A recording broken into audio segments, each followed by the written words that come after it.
All right, we're going to look at some vertebral anatomy here. Here we have a disarticulated vertebral column of a cat. See, it's been slightly articulated with some fishing wire.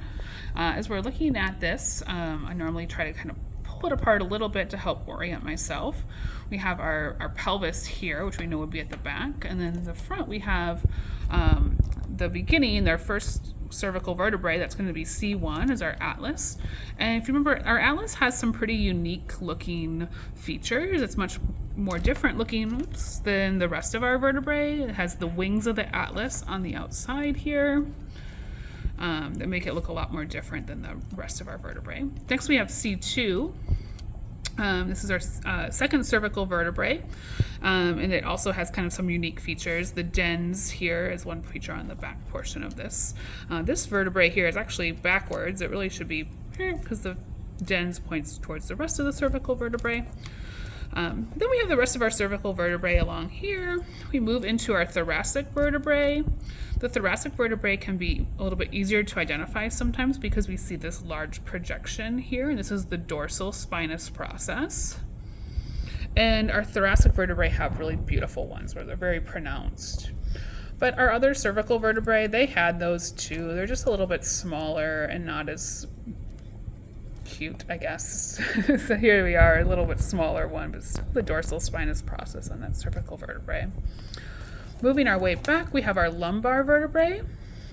And we see our lumbar vertebrae have much smaller dorsal spinous processes, but they have big, wide transverse spinous processes that we're seeing on the side here. So these are the transverse spinous processes. As we move further back in the lumbar vertebrae, we see wide transverse spinous processes on each side. They do still have their dorsal spinous process here. It's just not quite as pronounced as we see with our thoracic vertebrae. Moving all the way back, the last little piece here before the pelvis is the sacrum. It's our sacral vertebrae, and we have 3 of them fused together because this is a kitty cat. And then we have our pelvis behind here.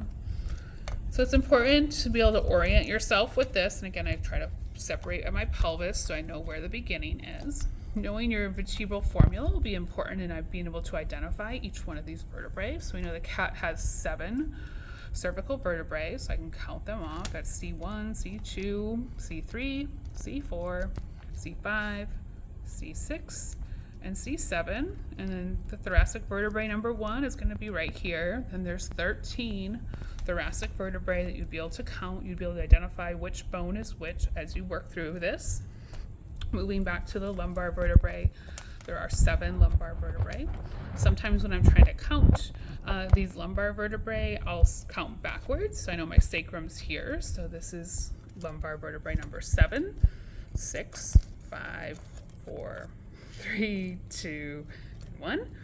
That can be helpful sometimes trying to get yourself oriented on this. But the main parts of our vertebrae that you want to know will be that dorsal spinous process here, the transverse spinous processes that come off the edge of our lumbar vertebrae.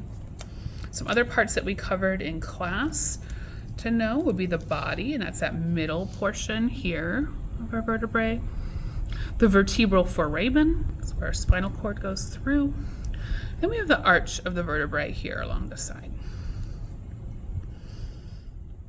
That pretty much makes up what we need to know about the vertebrae in this vertebral column. There we go.